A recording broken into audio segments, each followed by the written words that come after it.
बलगल बिकमालिही कशफ़ दुजा बिजमालिही हसनत जमी खसालिही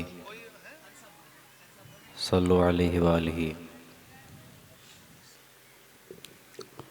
ज़रहमत कुन नज़र बरहाल ज़ारम या रसूल अल्लाह, गरीबम बे नवाइम खाकसारम या रसूल अल्लाह। तुई तस्कीन दिल आराम जाँ सब्र करार मन, रुख़ पुरनूर जाने बेकरारम या रसूल अल्लाह। दमे आखिर नुमाई जलवे दीदार जामीरा, ज़लुत्फ़े तू हमें उम्मीद दारम या रसूल अल्लाह। सल्लल्लाहु ताला अलैहि वसल्लम। मिंबर नूर की रहल पर तशरीफ़ फरमा। जुमला उलमाए अहले सुन्नत सनाखान मुस्तफ़ा व नक़बा व जुमला हाज़रीन बज़, अस्सलामु अलैकुम व रहमतुल्लाहि व बरकातुहू।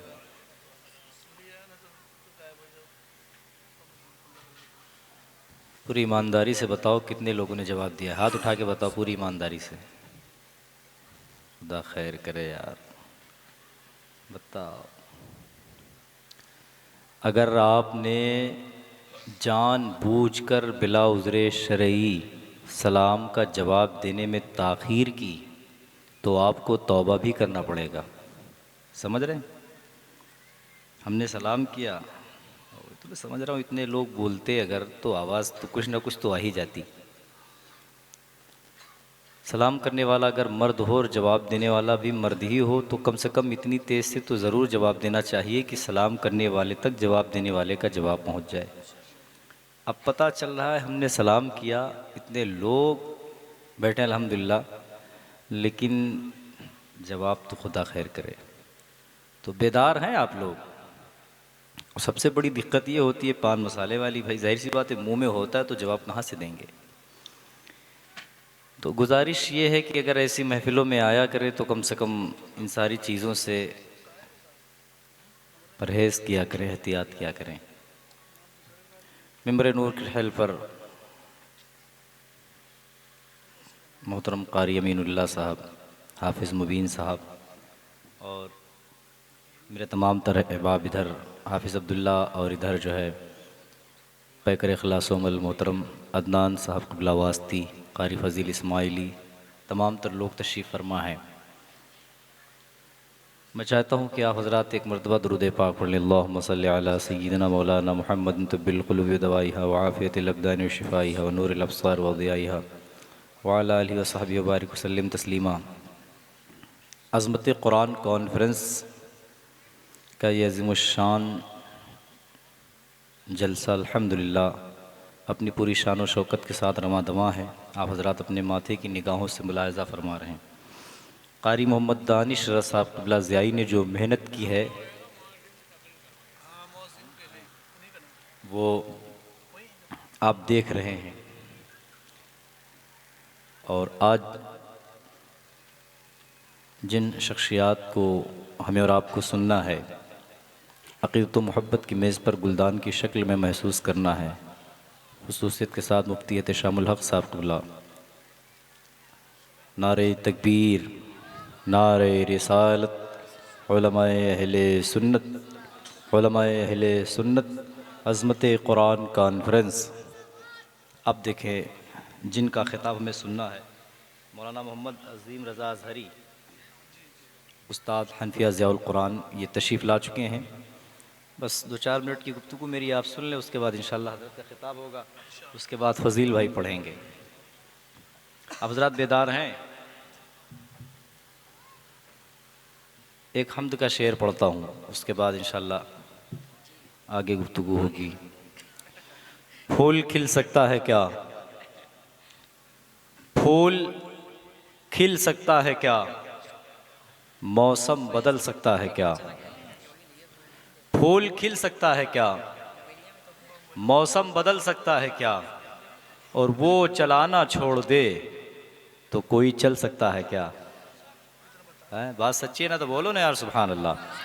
मेरे रब की मर्ज़ी के बग़ैर तो पत्ता भी नहीं हिल सकता यार। अल्लाह ना चाहे तो जो सांस इंसान के जिस्म के अंदर है वो बाहर नहीं निकल सकती, और जो सांस इंसान के जिस्म के बाहर है वो अंदर नहीं जा सकती। मेरे रब की मर्ज़ी के बग़ैर तो पत्ता भी नहीं हिल सकता यार, है ना? फूल खिल सकता है क्या? मौसम बदल सकता है क्या, वो चलाना छोड़ दे तो कोई चल सकता है क्या, और रब को तो रहमत बहाने का बहाना चाहिए, वरना एक एड़ी से भी जमजम निकल सकता है क्या। रब को तो रहमत बहाने का बहाना चाहिए, वरना एक एड़ी से भी जमजम निकल सकता है क्या। और इशारे पर उसी के पहले तो सैलाब आता है। नीचे देखें आप हजरात, इसको बहुत देखा आपने, अभी 1-1.5 महीने पहले तो सारे लोग इसी को देख रहे थे, है ना। तो अब नीचे देखें आप, इसको बहुत देखे, बहुत ज़्यादा खबरें, और इसी वजह से इन लोगों का जो है ड्रोन जब्त हो गया था, ये तो आज मिल गया। इशारे पर उसी के पहले तो सैलाब आता है, किनारे पर वही फिर नूह की कश्ती लगाता है। इशारे पर उसी के पहले तो सैलाब आता है, किनारे पर वही फिर नूह की कश्ती लगाता है। परेशानी में भी हरगिज़ परेशान तुम नहीं होना, खुदा ईमान वालों को ही अक्सर आजमाता है। खुदा ईमान वालों को ही अक्सर आजमाता है। आज से कई साल पहले कारी दानिश रज़ा साहब क़िबला अपने घर में बच्चों को तालीम दे रहे थे। आज देखें इनकी मेहनतें, मशक्क़तें, काविश, अज़्म मुसम्मम, दिल में ये इरादा था कि हमको कुछ करना है। अल्हम्दुलिल्लाह आज देखें एक अज़ीमुश्शान दीन का एक किला तैयार हो गया अल्हम्दुलिल्लाह, और काफ़ी बच्चे इसमें तालीम हासिल कर रहे हैं। और इंशाअल्लाह कुछ बच्चे अभी आपके सामने मसाइल के ताल्लुक़ से या फिर अज़ान के ताल्लुक़ से या फिर तिलावत के ताल्लुक़ से आपके रूबरू होंगे, इंशाअल्लाह आप समाअत करेंगे। मैं चाहता हूँ कि पहली फ़ुर्सत में आप एक अच्छा ख़िताब समाअत कर लें, उसके बाद कारी फ़ज़ील साहब, फिर इंशाअल्लाह मेरी मुलाकात तो आपसे होती रहेगी, चूँकि वक्त भी बहुत हो गया और इंशाअल्लाह अल्लाह ने चाहा तो 12 बजे तक जलसे के इख्तिताम का इरादा है। अल्लाह करे कि इतनी तक हो जाए तो ठीक है। मैं गुजारिश कर रहा हूँ ख़तीब अहले सुन्नत नाशिर मसलक के आला हज़रत मौलाना मोहम्मद अज़ीम रज़ा अज़हरी साहब क़िबला से मैं गुजारिश कर रहा हूँ कि आप कुर्सी ख़िताबत पर जलवाबार हों।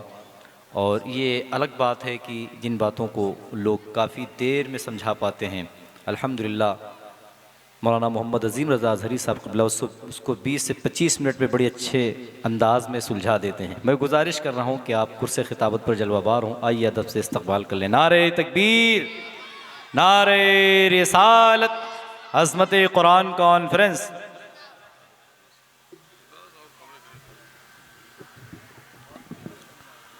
अस्सलामु अलैकुम व रहमतुल्लाहि व बरकातुहू।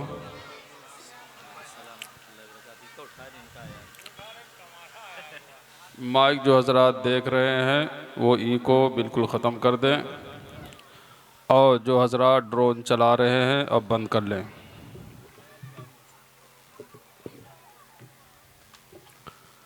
अल्हम्दुलिल्लाहि रब्बिल आलमीन वल आक़िबतु लिल मुत्तक़ीन वस्सलातु वस्सलामु अला सय्यिदिल अंबियाइ वल मुरसलीन व अला आलिहि व अस्हाबिहि व अहलि बैतिहि अजमईन। अम्मा बाद फ़अऊज़ु बिल्लाहि मिनश शैतानिर रजीम। बिस्मिल्लाहिर रहमानिर रहीम। अलिफ लाम मीम ज़ालिकल किताबु ला रैब फ़ीह सदक़ल्लाहुल अलियुल अज़ीम। इंतहाई अक़ीदत व मोहब्बत के साथ नबी पाक सल्लल्लाहु अलैहि वसल्लम की बारगाह आलिया में दुरूद व सलाम की डाली पेश करें और पढ़ें। अल्लाहुम्मा सल्लि अला सय्यिदिना व मौलाना मुहम्मदिन व आलिहि व अस्हाबिहि व बारिक व सल्लिम। सल्लु अलैहि सलातन व सलामन अलैका या रसूल अल्लाह सल्लल्लाहु तआला अलैहि वसल्लम। सबसे पहले मैं आप सभी हज़रात को मुबारकबाद पेश करता हूँ कि आप हज़रात ने क़ारी दानिश साहब की आवाज़ पर लब्बैक कहा, और इस जलसा गाह में उलमाए कराम व शुअराए इज़ाम वो पीरान तरीक़त के बयानात को सुनने के लिए हाज़िर हुए। अल्लाह तबारक व तआला आपकी इस हाज़िरी को कबूल फ़रमाए और इस जलसा पाक को हम सब के लिए रहमत व बरकत और नजात का ज़रिया बनाए। आप हज़रात थोड़ी देर अपनी तवज्जो मेरी तरफ़ कीजिए और जिस मकसद के लिए आए हैं उस मकसद पर आप ध्यान दीजिए।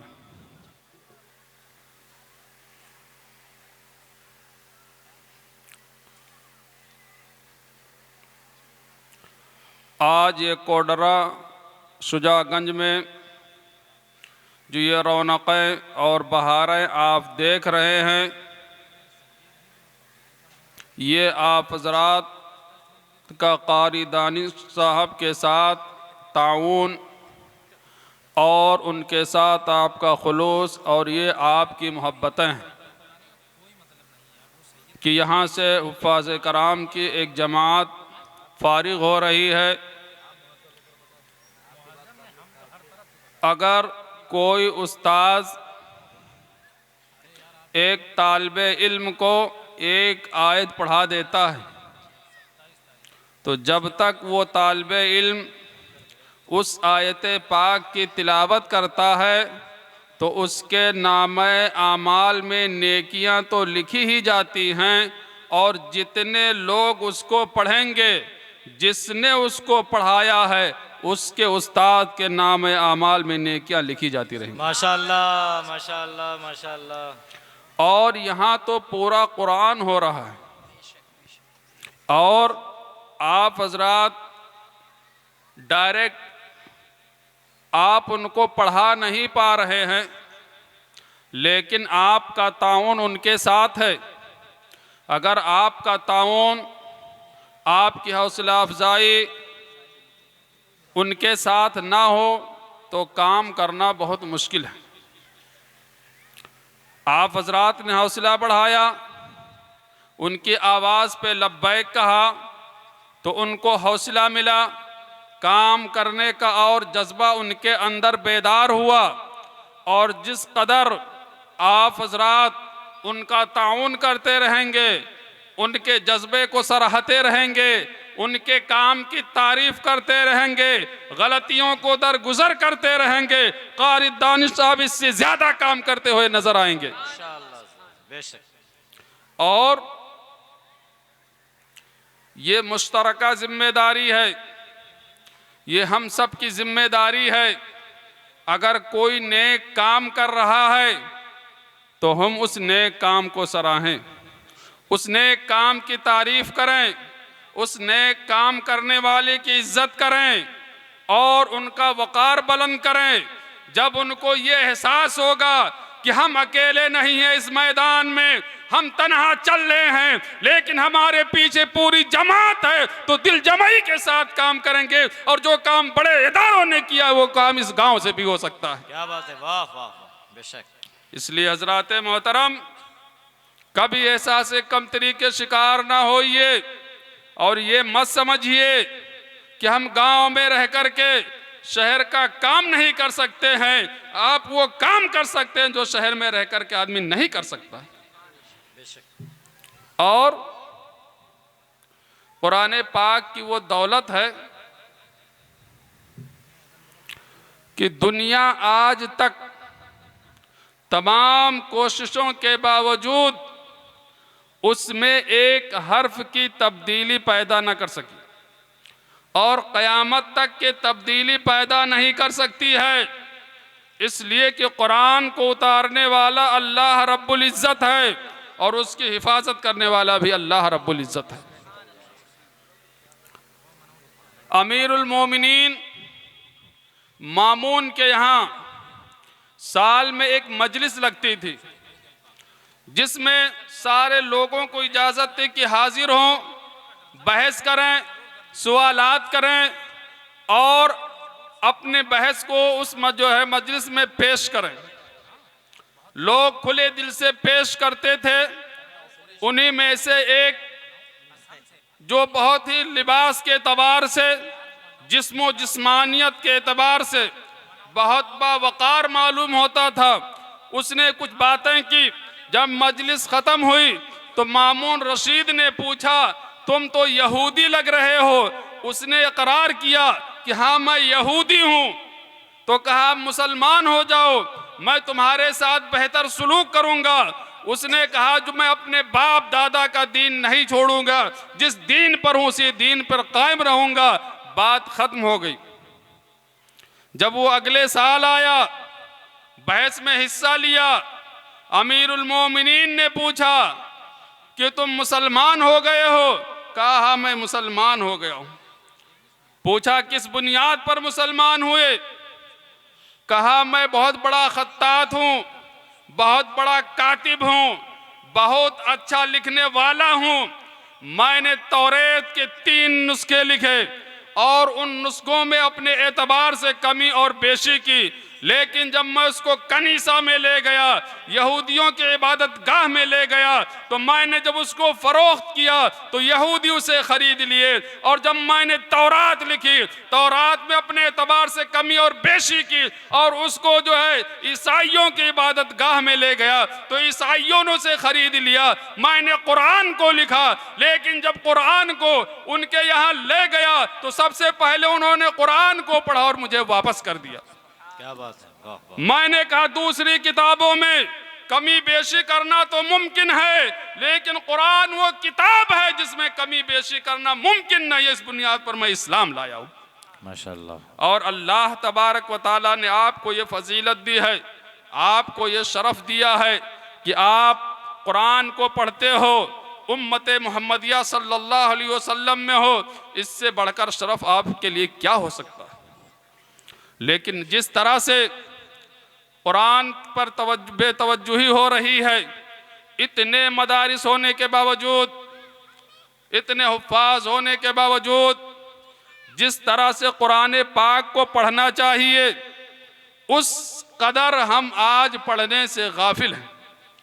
और हमने ये समझ लिया है कि कुरान को सेहत के साथ, तजवीद के साथ, मखारिज और सिफात की रियायत के साथ पढ़ना सिर्फ ये हुफ्फाज कराम की जिम्मेदारी है, ये कारी कुरान की जिम्मेदारी है। हमारा ये तसव्वुर गलत है। इसलिए कि आप नमाज पढ़ते हो और नमाज बगैर तिलावत के सही नहीं हो सकती है।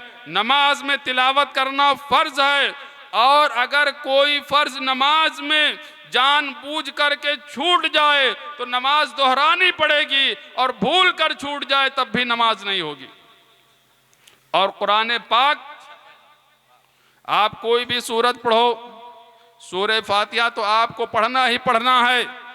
अगर आपके हरूफ सही नहीं हैं, माने में फसाद लाजिम होगा। उलमा फतवा देंगे कि आपकी नमाज नहीं होगी। आज जिस तरफ हमारी तवज्जो होनी चाहिए, तालीम की तरफ, जिसका हासिल करना हर मुसलमान मर्द और औरत पर फ़र्ज़ है। नमाज फ़र्ज़ है। जहाँ नमाज के मसाइल को जानना ज़रूरी है, वहीं सेहत के साथ कुरान पाक का पढ़ना भी ज़रूरी है। वक्त का कोई मुफ्ती ये फतवा नहीं दे सकता है कि कुरान को दूसरी ज़बान में नमाज के अंदर पढ़ा जा सकता है, बल्कि आपकी ज़बान कोई भी हो, अफ्रीका में हो या अमेरिका में या दुनिया के किसी भी गोशे में हो, लेकिन जब कुरान को आप नमाज में पढ़ेंगे तो नमाज में आपको अरबी में कुरान पाक पढ़ना पड़ेगा। अगर दूसरी ज़बानों में कुरान को पढ़ते तो आपकी नमाज नहीं होगी।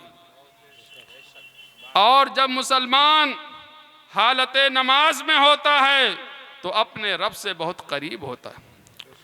अब बताइए, अगर हम सही से कुरान पाक नहीं पढ़ते हैं तो जो नमाज के बरक़ात हैं, जो नमाज की फजीलतें हैं, जो नमाज पे सवाब है, क्या हम उन सवाब को पा सकते हैं?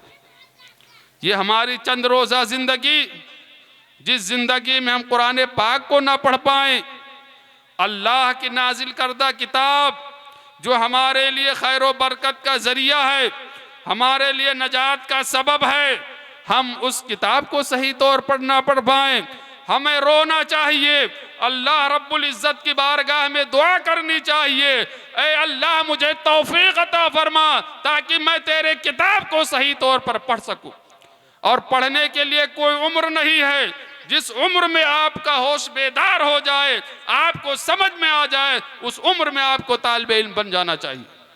और हमारे मदारिस को भी चाहिए, मसाजिद के आइम्मा को भी चाहिए कि कुरान पाक के लिए मदारिस के दरवाजे तो खुले ही खुले हैं, मसाजिद के दरवाजे हर वक्त खुले रहे। और जो कुरान पाक को सेहत के साथ पढ़ना चाहता है, आम्मे कराम उसका उसमें ताउन करें। आज हमारा बच्चा पैदा होता है, शादी की फिक्र उस पर सवार हो जाती है, किस बच्चे की शादी करेंगे, रकम इकट्ठा करेंगे, जबकि हदीस पाक में है कि सबसे बेहतरीन शादी वो है जिसमें खर्च कम हो।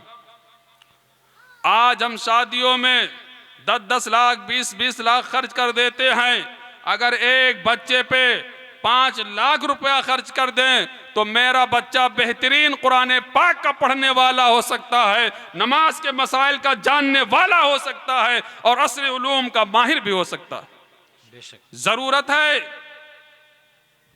कि हम अपने बेजा रसूमात पर कंट्रोल करें, रसूल पाक सल्लल्लाहु अलैहि वसल्लम की बताई हुई बातों पर अमल करें, अपने पेशानी को सजदों से सजाएं और कुरान की तिलावत के लिए अपने को मामूर करें, अपनी आदत ढालें और हर रोज आना कुरान पाक की तिलावत को अपना मकसद हयात बनाए और जिस कदर हो सके उस कदर कुरान पाक की तिलावत करें। बेशक, सुभान अल्लाह। आज हम में से हर आदमी ये चाहता है कि मालदारी हो, गुर्बत हमारे घर से दूर हो, परेशानियां हमारे घर से दूर हों, खुशहाली आए, रहमत व बरकत का नुज़ूल हो।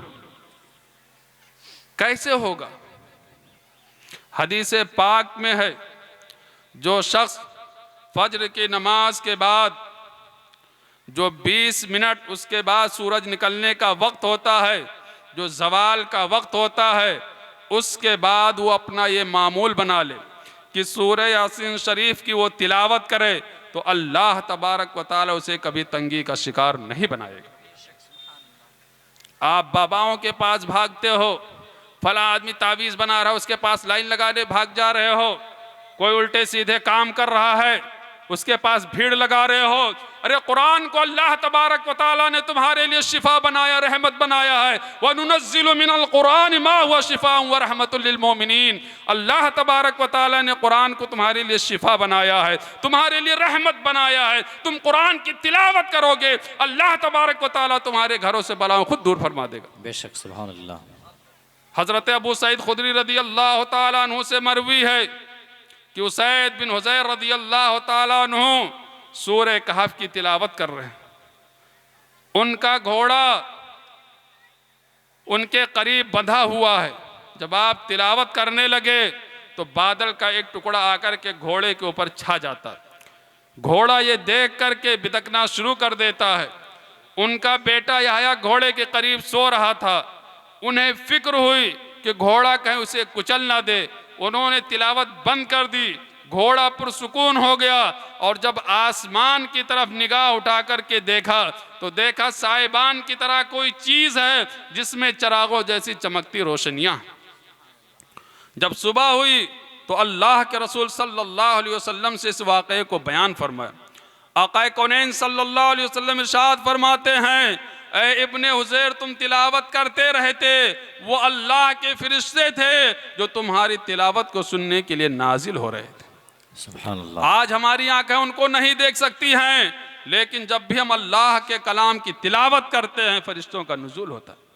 अब बताइए, जहां फरिश्तों का नुज़ूल होगा वहां शैतान रहेगा, वहां भूत रहेगा, वहां प्रेत रहेंगे, वहां जो है रिज़्क़ की कमी रहेगी। क्या वो घर इंतशार का शिकार होगा? क्या उस घर में बलाएं होंगी? नहीं होंगी। जब हम कुरान की तिलावत करेंगे तो ये परेशानियां खुद ब खुद दूर होती चली जाएंगी और हमारे घर का माहौल पुरसुकून होगा। लेकिन रात में देर तक मोबाइल का देखना, और सुबह देर तक सोना, ये तुम्हारे सेहत के लिए भी ना जो है नुकसानदेह है, और तुम्हारे ईमान के लिए भी नुकसानदेह, और तुम्हारी रोजी के लिए भी नुकसानदेह। सुबह के वक्त अल्लाह के फरिश्तों का नुज़ूल होता है, रोजी तकसीम होती है। तुमको रोज आना, तुम्हारे दरवाजे पर जब फरिश्ते आते हैं तुम्हें सोता हुआ पाएंगे, जो अल्लाह के जिक्र का वक्त है। चिड़िया अपनी जगह चहचहाती हैं, फूल अपने जगह मुस्कुराते हैं, और अल्लाह ने तुमको इंसान बनाया है। कुरान की तिलावत तुम्हें उस करनी चाहिए, अल्लाह रब्बुल इज्जत की बारगाह में सर झुकाना चाहिए, और तुम्हारा मामूल ये हो गया कि तुम सोते हुए नजर आते हो। उसके बाद शिकायत करते हो कि बरकत उठ गई, आज हमारे पर जुल्म हो रहा है, ज्यादती हो रही है। सरकार गौसे आजम रदी अल्लाह ताला अन्हु की जिंदगी को देखिए, आपने 15 साल इस तरह से कुरान पाक की तिलावत की है कि ईशा के बाद एक पैर पर एक कील पकड़ कर खड़े हो जाते थे। इधर फज्र की अजान होती थी और सरकार गौसे आजम रदी अल्लाह ताला अन्हु कुरान पाक मुकम्मल कर दिया करते थे। नारे तकबीर, नारे रिसालत, उलमाए अहले सुन्नत, मसलके आला हजरत, नारे तकबीर, नारे रिसालत, शहजादे हुजूर सैफ रज़ा, खलीफे हुजूर ताजुश्शरिया, नारे तकबीर, नारे रिसालत। हजरात में मोहतरम हजरा अपनी जगहों पर बैठे, और हजरत इमाम आज़म मुनीफ़ा रहमतुल्लाह ताला अलैह रोजाना रात में कुरान पाक खत्म कर दिया करते थे। हजरात मोहतरम, आज मुसलमानों के लिए सब चीज के लिए टाइम है, अखबार पढ़ने के लिए टाइम है, मोबाइल देखने के लिए टाइम है। अगर इस मुसलमान के पास टाइम नहीं है तो कुरान की तिलावत के लिए टाइम नहीं। इसलिए अगर तुम बलाओं से नजात चाहते हो तो दुनिया की ताकत तुम्हें नजात नहीं दे सकती है, अल्लाह की जात तुम्हें बलाओं से नजात दे सकती है। तुम हकीकत में उसके बंदे बन जाओ, अल्लाह तुम्हारी हिफाजत खुद करता हुआ नजर आता है। आज ये हाल है कि जरा सी दौलत हो गई तो उलमा को इनकी कोई कदर नहीं। अगर आप उलमा की कदर करोगे तो उससे दीन की कदर होगी, और जब दीन की कदर होगी तो तुम्हारी कदर होगी। हारून रशीद हैं, पूछते हैं काजी वक्त से कि हुजूर इस साल तलबा मदरसे में कम आए हैं, क्या बात है? काजी वक्त कहते हैं कि 1 साल के बाद इसका जवाब मिलेगा। कह रहे हैं सवाल आपसे कर रहा हूं, कौन कर रहा है? बादशाह वक्त कर रहा है, काजी वक्त से कर रहा है। काजी वक्त कहते हैं 1 साल के बाद जवाब मिलेगा। ईद का दिन आता है, ईदगाह में लोग जमा हैं, काजी वक्त का इंतजार कर रहे हैं कि अभी नमाज पढ़ाने के लिए आएंगे। कई अफराद गए आपको बुलाने के लिए, आप हाजिर नहीं हो रहे हैं। आखिर में जब बादशाह वक्त आता है, आपको खबर मिलती है कि बादशाह वक्त आपको लेने आ रहा है। लोगों ने कहा इनकी इतनी कदर है, दूसरे साल मदरसे में बच्चों की तादाद बढ़ जाती है। क्यों बढ़ जाती है? कि देखा बादशाह वक्त काज़ी वक्त को नमाज पढ़ाने के लिए लेने के लिए आ रहा है। देखा उलमा की ये इज्जत है, उनकी ये कदर है, तो हर बाप अपने वक्त को काज़ी वक्त बनाने की कोशिश कर रहा है। जब आपके यहाँ उलमा की इज्जत होगी, उनकी कदर होगी, उनका वकार बहाल होगा, तो आप में से हर आदमी अपने बच्चों को आलिम दीन हाफिज कुरान बनाने की कोशिश करेगा।